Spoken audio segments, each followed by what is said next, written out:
Good evening, everybody. My name is Nathan Dorr. I'm the state manager for Rise New Home Care and the training officer. Tonight, I'm talking to all you about what it is to be a carer for Rise New Home Care and the standard of care that we need to apply. It's sometimes our standard and what you feel will come into conflict, and it does bring us into a lot of conflicting information. One of the bigger challenges we face is how do we do this and overcome our birth challenges. When we are paid to put our personal opinions and beliefs at the door. They do not come into the way we care for our clients, and they cannot be our personal views. We must be of the belief of our own opinion.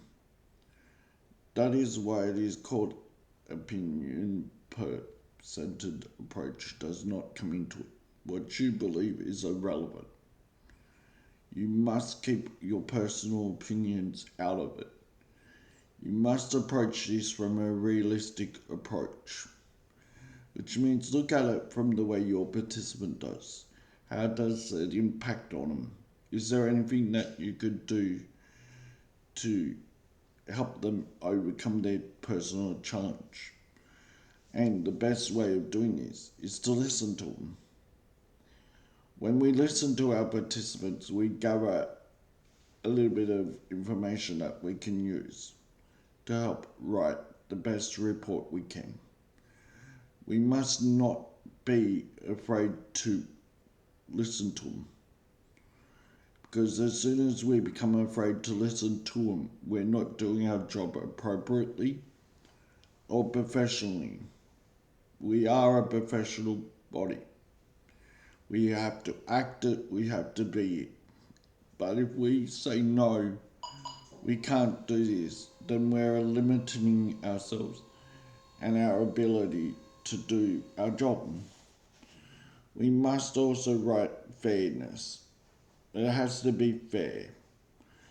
So therefore, if the participant says to you, oh, my legs are swallowing up, we need to do something about it. What can you do? You can put pillows under their legs and get them to lay down and put their legs above their heart. And this helps reduce the fluid on their legs. But we need to document everything that we do.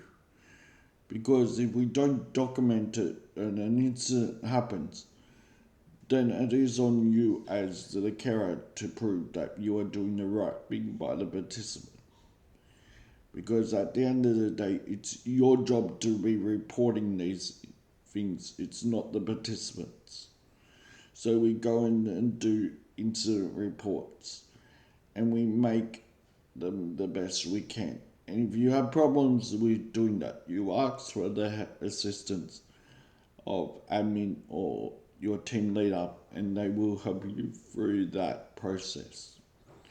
We also must adhere to the privacy protocols that we need to follow. We also must ensure that when we are doing things to help our participant, we do it from the level of care.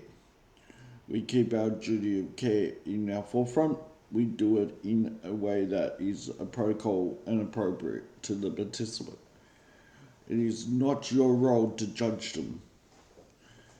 Judging cannot be done by you.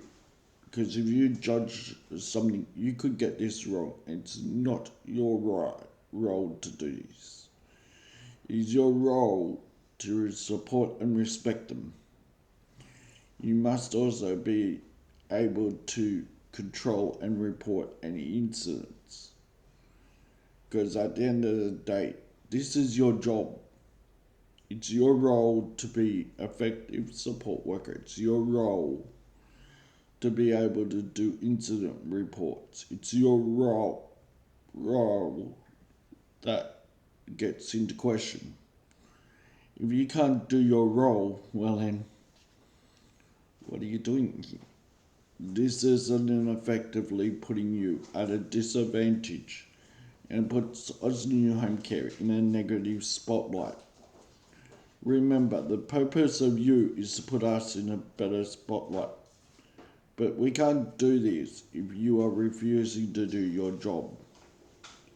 There is a difference between refusing to do your job and being out of your line. For example, if you're spending 8 hours a day with the participant over 24 hours a week with a participant, then you are the best person to judge it. Not an OT who spends an hour with them. Because they do this, by the way. They write reports about their participant at the end of their shifts, and they report anything that they can feel is unsafe to the participant. So you need to be doing exactly the same back. You can't judge a participant for doing the wrong thing if it's not their role. It is yours. You need to be ownership up to it and man up to it. Now, in correlation, how does this all work? Well, the more evidence we can gather of our participant, what is going wrong with our participant, the better it puts us at the end of the day.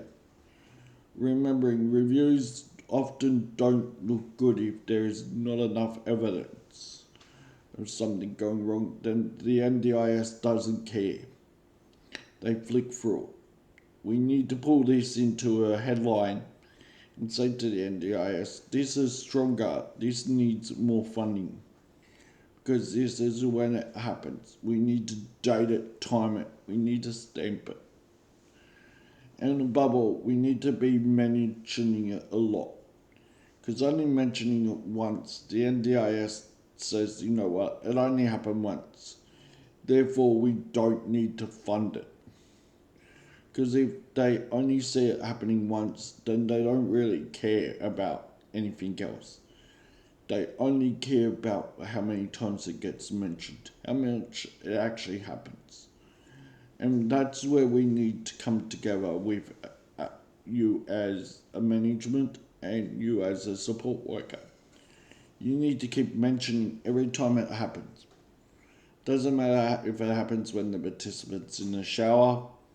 Doesn't matter what happens if they're in hoist going in and out of bed. It's your role to mention every time you see something that is questionable. You write an incident report, you log it. It saves your butt. If you want to open your butt to prosecution, then that's a good way of doing it. Compliance checks that we're compliant with the NDIS standard and the NDIS code of conduct. But we have rolled out a report called false and misleading information.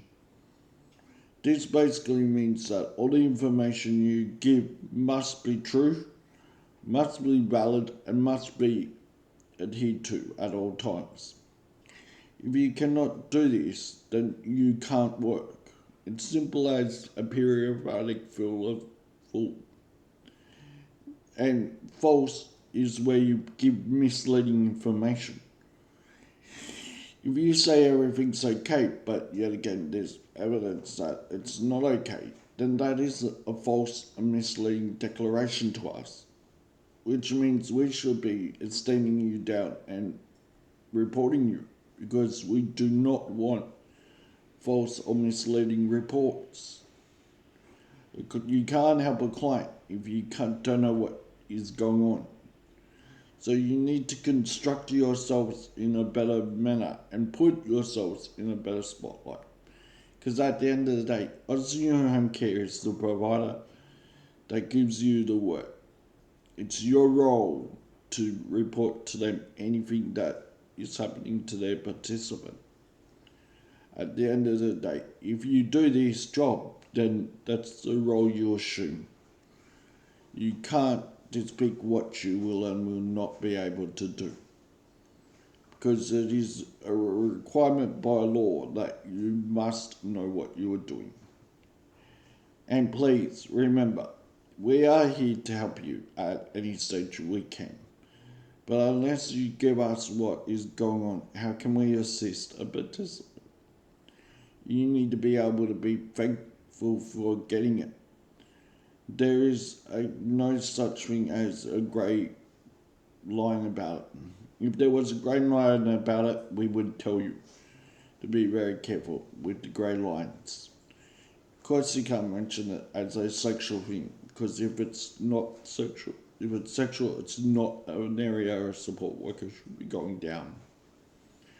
But if it's something that a support worker should be going down, for example, swallowing legs, the client fell over and had accidentally bumped their hips, these are all things that you need to be reporting, because these are all the things that keep you as the support worker and them as the participant safe. If they are unsafe, we cannot support them properly because we don't know what is going on. So we have to address them as two parts. What is going on, we need to document. What happened, we also need to document. So we get the full picture. When we don't get a full picture, unfortunately, the problem is going to get worse up for you as a support worker because you need to mention it. You need to be able to do it, and you, above all, you must remember that you are liable for prosecution if you don't do it. This means the company cannot assist you because the company has to do everything under the legislation, which means it's in the NDIS legislation that a support worker must document anything that happens to their participant. Otherwise, they can be liable and they can face time in jail. And the company gets a bad record, which is not what we want as Oz New Home Care. At Oz New Home Care, we're doing things to promote and be happiness. Don't forget, in this year we have, in a couple of months, we'll be having our Christmas party, which is the famous Dream Big. Dream Big means that we want you to think about where you want to be. Oz New Home Care has exciting roles coming up in the new year, wants to open up more group homes and all of this, but it takes work, which means it's got to come from you. We can do all we can as managers, but the buck ultimately stops with you. You must be better. You must be able to control and set your standard. It's not up to you to choose what you do or not do. You have to actually do it as compliant. And we will be checking as managers check, team leaders check, and you must be giving it to each other so each other a staff member knows exactly what is going wrong with the participant that they support. If they can't tell what is going on by the participant they support because you're not reporting the information to them, then that is really technically a breach of you and them. You because you're not telling them the information, them for not forcing you to get the information out of you. We cannot belt each other up to get information. The information must be free flowing. This means we have to talk. We can't sit there and go, mind reading. This does not work. It's not how the NDIS expect it to. It is a breach of your standard of care. In standard of care, you must also remember the client has the right to have their risk respected. However, we as workers do risk assessments to see if we would allow them to take that risk. If we deem it reasonable that they can take that risk, then we let them. But we need to make sure we cover our butt. Please keep an eye on the channel and for new and helpful tips. Thank you for your cooperation and look forward to seeing you next video.